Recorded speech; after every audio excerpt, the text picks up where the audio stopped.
చీకటి నుండి వెలుగులోనికి.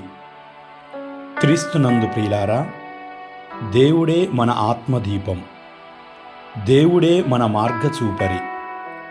మనకు వెలుగైన యేసు మనము వెలుగై ప్రకాశించాలని ఆహ్వానిస్తున్నాడు. పుట్టుకతో అంధుడైన వ్యక్తిని యేసు స్వస్థపరిచాడు.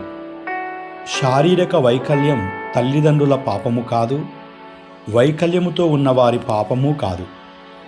మన ఆలోచనలు వారిలోని వైకల్యముపై ఉన్నవే కానీ వారిపై మనము చూపవలసిన కారుణ్యముపై లేవు. దేవుని మహిమ భౌతిక వైకల్యముతో ఉన్నవారిపై ఎక్కువగా ఉంటుంది. దేవుడు బలహీనులను ఆదరిస్తాడు. యేసు చెదిరిపోయిన వారిని ప్రోగు చేయడానికి వచ్చాడు.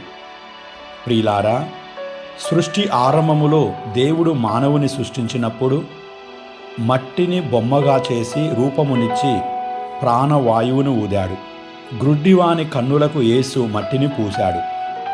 వెలుగైన క్రీస్తు క్రొత్త సృష్టిని, గ్రుడ్డివానికి క్రొత్త దృష్టిని అనుగ్రహించడంలో మన జీవితాన్ని ఆయనే పునరుద్ధరిస్తాడని సూచిస్తుంది. భౌతిక అంధత్వము నుండి ఆధ్యాత్మిక దృష్టి వైపుకు మన జీవితం మరలి రావాలి. నిజమైన దృష్టి క్రీస్తునందు విశ్వాసం వలన కలుగుతుంది.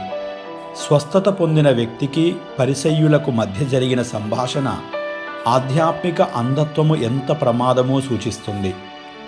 చట్టాలు దేవుని కనికరము చూపకపోతే ప్రజలను అంధులను చేస్తాయి. దేవుని దృష్టిని అంగీకరించకపోతే ఆధ్యాత్మిక అంధత్వమే మనల్ని దేవుని నుండి దూరం చేస్తుంది. ప్రియులారా, స్వస్థత పొందిన వ్యక్తి క్రీస్తును స్వీకరించడం ద్వారా విశ్వాస దృష్టిని పొందాడు. ఆయనను ఆరాధించి ఆనందించాడు. ఈ లోకము స్వస్థత పొందిన గ్రుడ్డివాడిని తిరస్కరించింది, వెలివేసింది. దేవుని ప్రేమ అతనిని స్వీకరించింది, రక్షణనిచ్చింది. ప్రభువుని ఆరాధించే ఆధ్యాత్మిక పరిణితి మనలో ఉండాలి. రక్షించే విశ్వాసం వైపుకు మన దృష్టి మరల్చుదాం. ఓ ప్రభువా, నేను నమ్ముచున్నాను, ఓ ప్రభువా, నేను నిన్ను నమ్ముచున్నాను అని ప్రకటించుదాం. సందేహాలు విడనాడి క్రీస్తే లోకానికి వెలుగు అని ప్రకటించుదాం. క్రీస్తు వెలుగులో ప్రకాశించుదాం.